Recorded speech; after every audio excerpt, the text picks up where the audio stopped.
When we're young, we move with freedom and confidence, with a great resilience to injury. But somewhere along the line, we develop poor habits and become more vulnerable to back pain. Back Pain Solutions features evidence-based and practical advice to help you take back control of your health and get back to the activities you love.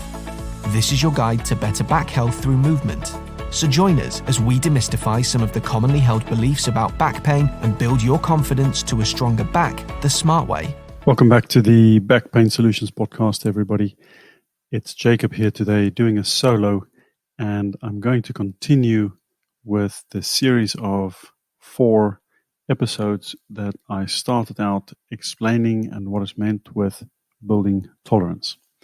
So today's the 4th episode of the series of 4, and we started out with the intro talking about what is meant with building tolerance and why it is necessary to consider this topic when we're recovering from low back pain. Then in the 2nd episode, we discussed why and what is meant with desensitizing and why this is so important.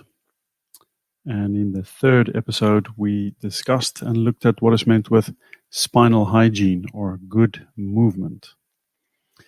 And today we're going to look at what is meant with the final topic, a very important topic that we need to consider to regain the capacity to heal from a low back injury. And this is stabilization, or how to stabilize the injured area. So let's start off first and look at what most people would do if they have low back pain. Typically, the person would think that it's making a lot of sense to actually go and stretch my low back when I have pain and stiffness. And we do this because we don't realize, in fact, what is the cause of the stiffness. I've mentioned in a previous episode of this series that the stiffness doesn't just appear. It's actually a result of the injury, and it's driven by the brain. So the nervous system will cause this stiffness as a result of the injury. Now, if we think a little bit further, this actually means that the muscle tightness and stiffness is a reaction to try and protect the injured area. So I usually say to my patients, if I have a knee injury and it's sore and tender, would I go and stretch that knee in all different directions? And the answer is obviously no, because we can clearly see that there's an injured knee, maybe there's some swelling. We're very certain that it's the joint that's the problem because it's such a big joint. And so the idea of actually going and stretching the knee joint is just something that we would never consider. And that's how we have to look at the back. So we know from the research that the back muscles will not cramp up for any other reason but to try and protect the low back. And when we talk about the low back, we're referring specifically to the spine. So we're referring to the joints and the tissues around the spinal joints of the big joint, the disc, or the small joints, the facet joints at the back of the spine. So we've gone through the steps of desensitizing the area. We figured out what is causing the pain trigger. So we now focus on moving well and try not to look up those pain triggers in order to allow the injury to heal. And then we have to consider very much the aspect of stabilizing the area so that we can allow the healing to occur. So all these 3 points, first desensitizing, secondly moving well, considering spinal hygiene, and thirdly stabilizing the low back spine or the core to allow the healing. These are interchangeable, and what I mean with that is they overlap so much that we have to think of all 3 of these points and not just one. If we do only 1 or maybe 2, we're never going to reach our goal. If we only stabilize but we keep looking up that pain trigger and we keep setting off the injury over and over and over, and so getting the immune system to respond with more swelling, we can stabilize as much as we want, but we're going to be our own worst enemy. So we have to think a little bit further than just one piece of information, and we have to go and look at the whole picture. And so that's why I put together these three aspects of building tolerance. So when we look at stabilization of the low back, we have to understand that the low back is really made for, I would put it for, as a center point from which we move. So we like to talk of the core, there's many names for it, but the low back is really the center of the core. And the core finds itself between the shoulders and the hips. Now, the shoulders and the hips, they are ball and socket joints. And everything in between that is, of course, the spine.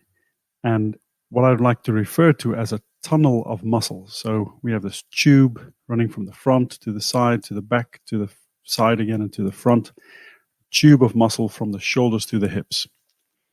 And if we want to be effective moving from those hips and shoulders, those ball and socket joints, we need to be able to stiffen everything between the shoulders and the hips.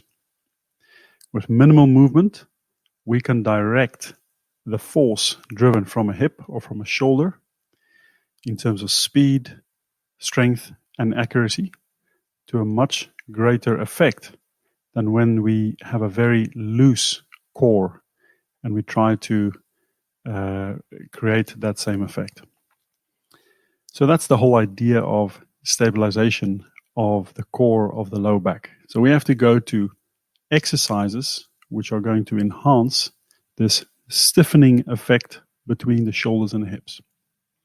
Now I can assure you, doing sit-ups or Russian twists or Superman, and then I'm referring to the Superman where you lie on your tummy, flat, arms above your head, and you raise your arms and you raise your legs. In other words, you make a sort of reverse crunch with your low back muscles, are not going to provide you with the stabilizing effect that we are looking for.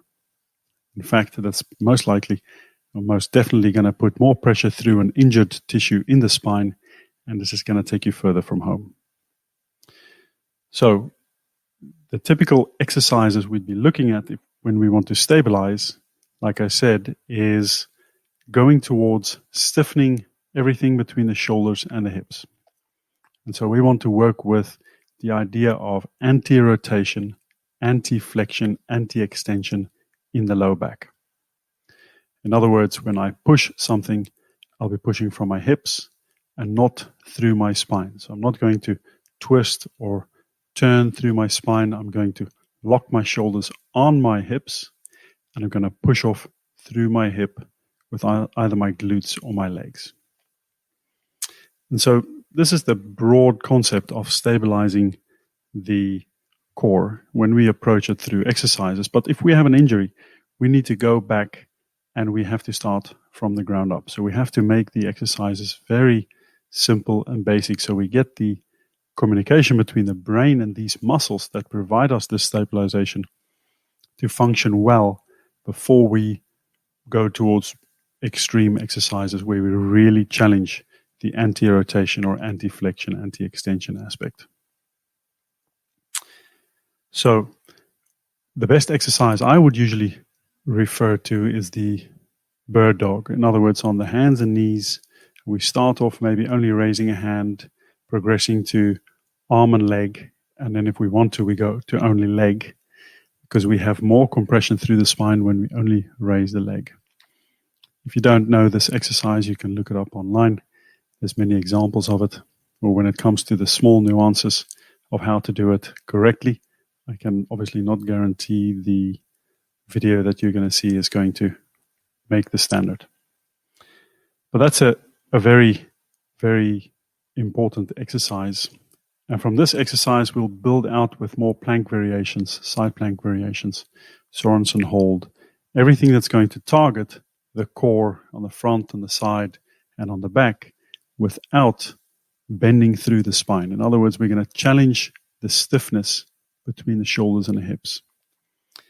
So we have to consider that if we have a discal injury, and we have limited tolerance for compression. In other words, if we would put weight on our shoulders and we have a disc injury and we have limited tolerance, we might already feel pain or discomfort with only that weight on our shoulders.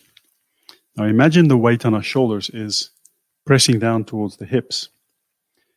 In a similar fashion, we have compression between the shoulders and the hips when we would contract our core in the correct way. So when I mean in the correct way, I mean the bracing technique that we teach, which basically is what we get from the research, is where we create compression by bracing the core. So if you brace the core correctly, you use the lats and all these muscles that run between the shoulders and the hips, you will actually cause compression in the spine. Now this compression is needed because it stiffens the spine. The only problem is if you have a discal injury or any end plate, discal, sometimes facet joint injury, the tissues will already be irritated with minimal compression. In other words, if you would only stand and brace, or even maybe do a bird dog, which has minimal compression, but just enough compression to already set off the injury, then we have to take a step back and we have to start with minimal compression exercises. And this is where the key lies. If you go too fast and you step over that line and you start to challenge your injured body part with too much compression or too much shear force or too much torsion, then we're going to flare up that part of the injury again, and we're going to cause that injury to come back or not get better. And so that's why it's so crucial to understand the whole concept of stabilization, and that when we take the right steps, small steps often, we will build tolerance instead of removing the tolerance that we are aiming to move towards. So I hope that's clear for everybody what is meant with stabilizing the spine. We want to work with just enough stabilization through the exercises, and we want to do these exercises depending on your situation regularly throughout the day, because these stabilization exercises will provide you with a stabilizing effect around the spine for 3, 4, up to 5 hours after doing them. And that obviously increases or creates this possibility of healing. In other words, you're going to be less likely to look up a pain trigger at the injury site because you're going to be protected because of the better communication between the brain and the muscles by doing these exercises, from doing them 2-3 times a day. So if we think of stabilization, we usually start with isolated exercises. And with isolated exercises, I mean very quite often single joint movement exercises. And we will build that up gradually, usually starting from floor exercises to standing exercises where we move towards complex movements. First, we have to establish good movement in the isolated movements that we start with on the floor, and then we can take those movements, having gained the neural drive, the mental capacity to enable that movement to be done with good form, and then we will apply that to complex movements.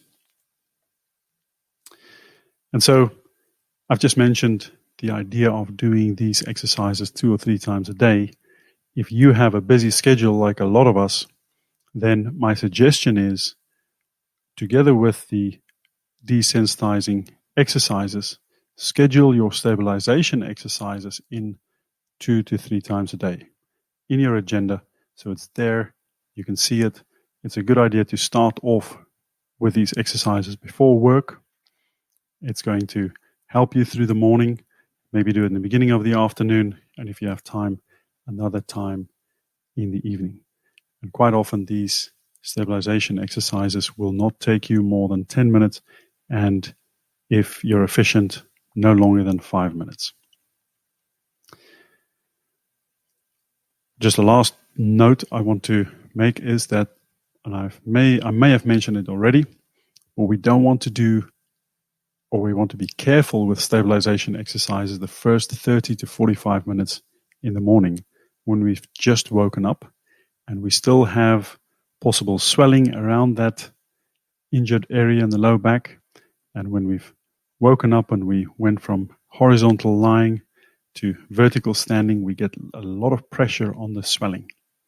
And so the first 30 to 45 minutes, we want to move, pump away the swelling, and when we have more freedom of movement and less sensitivity in the low back, we will have an ideal moment to start doing the exercises. So I hope that's clear for everybody. What is meant with stabilization as part of this approach to build tolerance. And I would suggest that if you've listened to all 4 episodes and you're curious about what exactly to do and you want to know more about this concept, then listen to all 4 episodes again, because there's a lot of thought-provoking ideas which might sound very simple and it may make a lot of sense, but the idea is for you to understand this and to go and apply it and to make use of the information. Thank you for listening, and like always, please head over to iTunes, give us a rating, and if you'd like to, go to the website and download the free ebook and see what that can do for you if you've had chronic low back pain. Thanks for listening. Bye.